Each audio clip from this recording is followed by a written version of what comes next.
I got money on my mind. I'm just trying to get some dough. I ain't picking up my line unless it's money on the phone.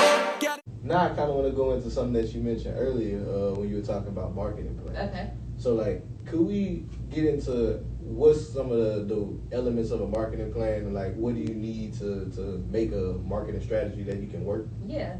So a lot of people think that when they're thinking about a marketing plan, it has to be something that they hired a marketing person to do. It has to be this long drawn out thing. But marketing is just however you make that transaction between your customer and your business or yourself. So you creating a strategy to be able to carry that thing out. It doesn't have to be this 20-page thing. But if you were hiring someone to do that, it'll probably be more beneficial for your business. But you can create a marketing plan with just, whatever you already have. It can just be a social media marketing plan. Hey, I need to make sure that I'm posting at least 3 times a day, that I'm going live at least once a week. I need to make sure that I'm interacting 20 minutes before I post. I want to make sure that I'm jumping on here just to engage with people, follow people, like their content, so that when I post something that they're engaging with mine.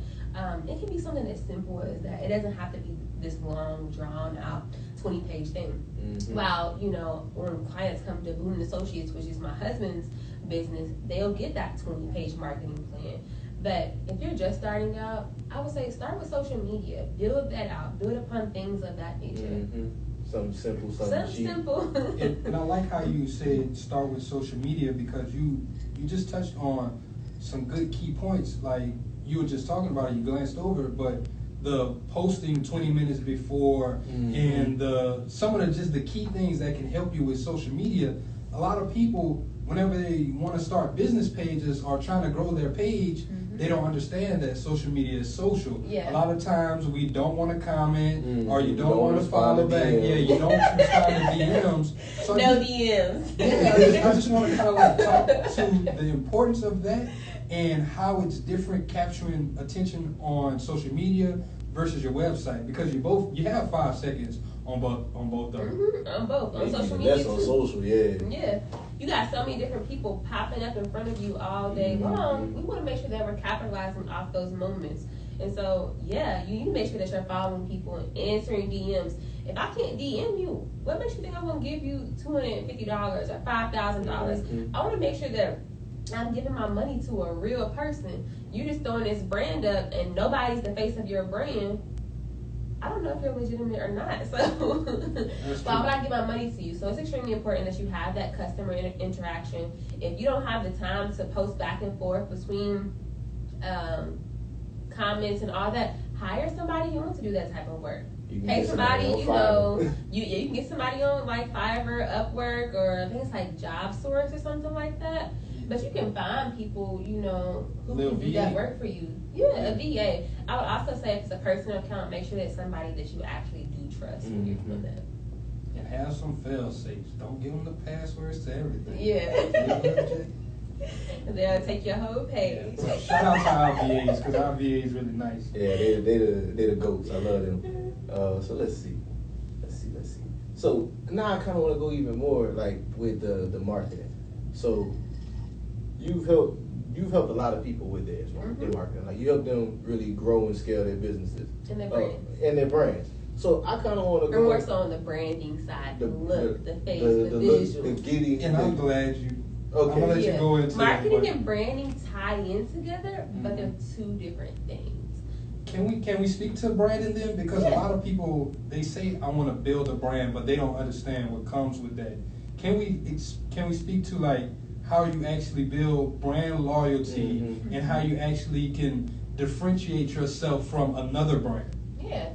So brand loyalty to me is just all about just being consistent, whether it be your color schemes, whether it be like your brand voice, how you show up. So if you're running a personal account, for instance, if my clients know that I show up on live every Wednesday, they're going to be DMing me if I miss a week or 2 weeks. Like, hey, I hope that you're okay. Like, I haven't been on social media for a few days, and people have been DMing me like, hey, is everything okay? And I'm like, I'm taking off for December just to like get ready for the new year.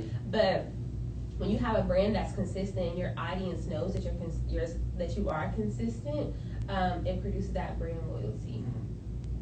I like that. And for brands like Nike and people like that, a lot of people always kind of put those people out, the Nikes, the Coca-Cola, the Apple, but they don't understand, like you're saying, the consistency that comes with that. They be consistent. Like the Apple logo has been the same shape, the same thing since the 70s. They changed it. It's so slight and so subtle. Though, like the only thing they probably changed is maybe like the color. It went from the pure, like the rainbow color, now it's the pure white. It might have like the little stem maybe tweaked a little bit. But it's like a lot of people, I see people, they want to start, but then 6 months down the road, they want to start changing stuff because they're not gaining traction or they're not doing these certain things. Is sometimes you just have to be consistent. Yeah.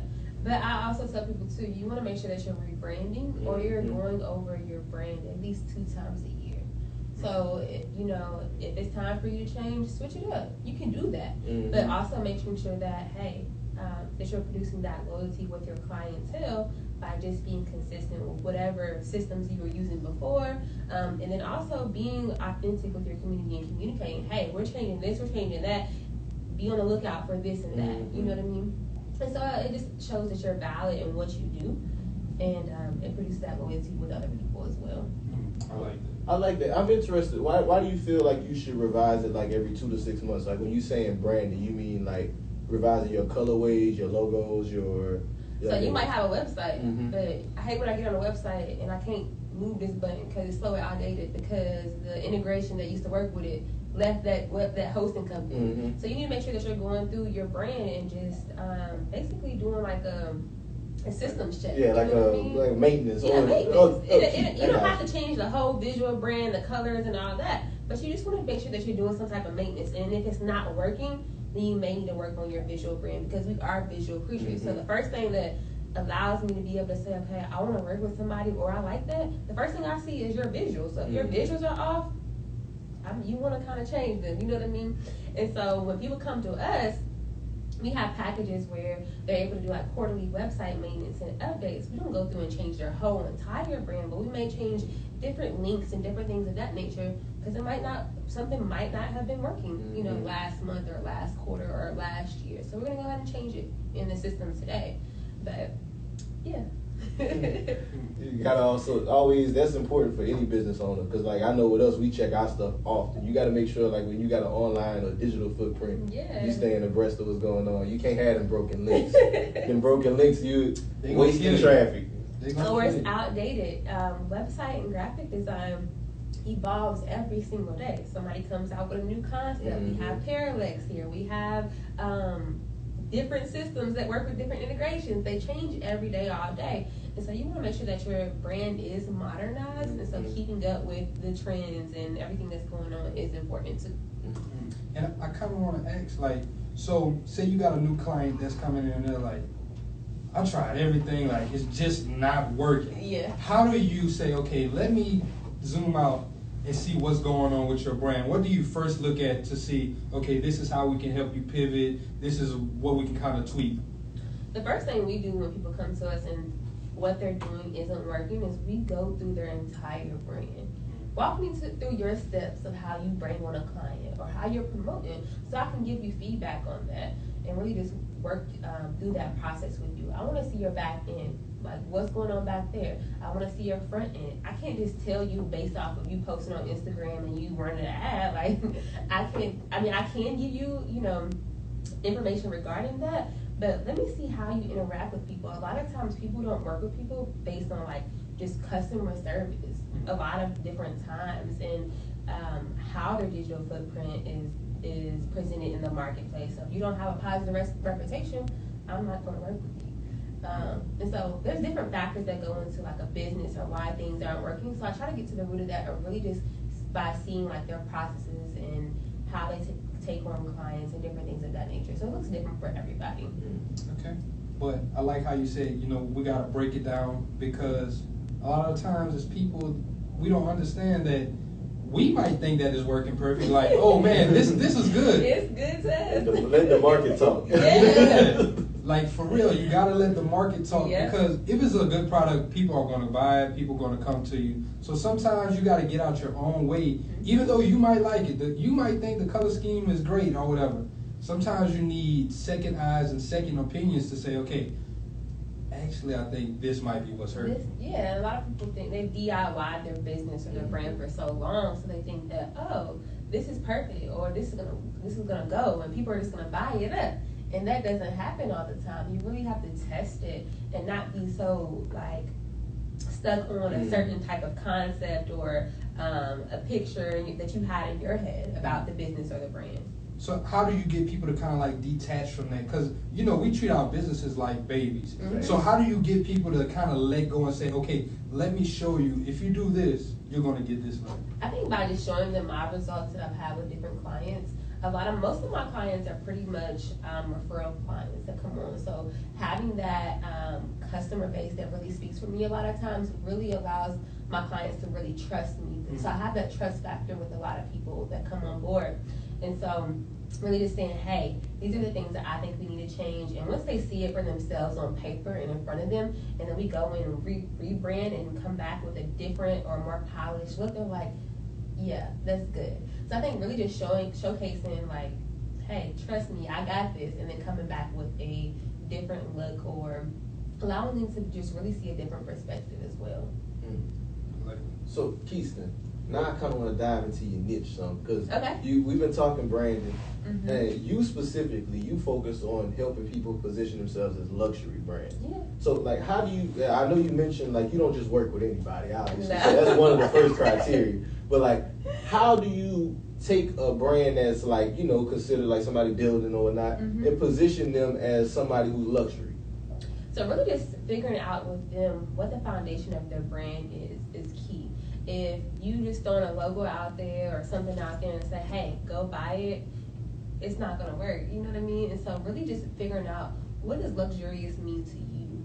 What gets you to buy? So why are you gonna buy Louis Vuitton over Baby Fat or whatever? Figuring out that with them and really just getting down to their mission, their vision, and really doing that I wouldn't say soul searching with the client, but really just embarking on a journey with them to build out this luxurious brand.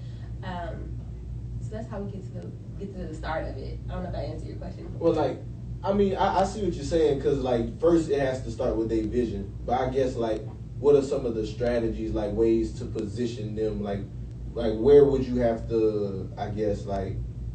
How do you get... Yeah. I guess you're asking, how do you get the public to believe that this is a luxurious brand? Mm-hmm. It's with a lot of, so they've already been building for years, and they've been building at a certain point, and they're trying to like put this new thing out there. It's a full rebrand, coming back with a different brand voice, a different mission, a different vision.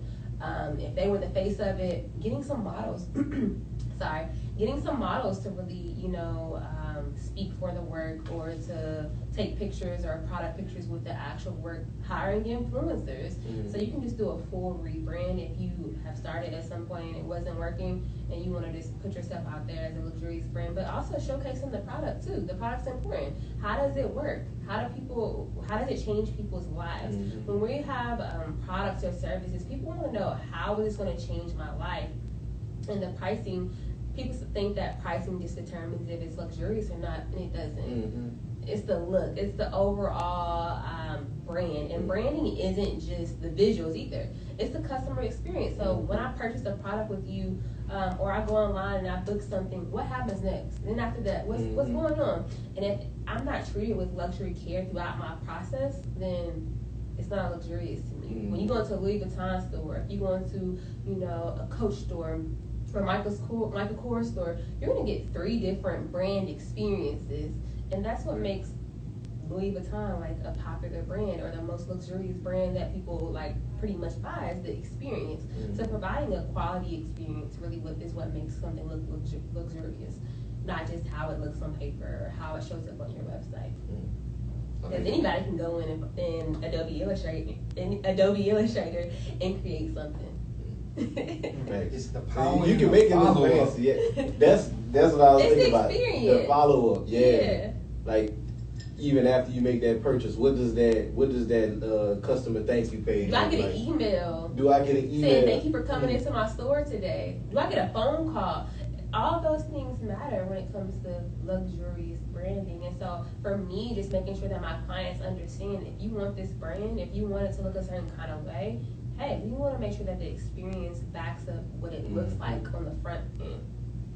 When you say experience, it made me think all the time. I think luxury brands. I think like cologne and perfume, because they always, that's how they sell their stuff. They always sell it through experience. You look at a cologne commercial or something, they ain't got nothing to do with nothing. At all. You got a dude standing on a dock looking away and noir.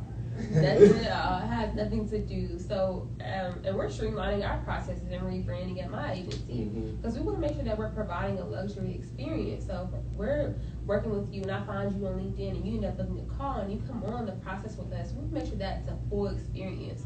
When we're done with you, we send you a gift in the mail, a thank you card, because it's an experience. And so, making sure that our processes look like that is extremely key going into 2021. Under promise, over deliver.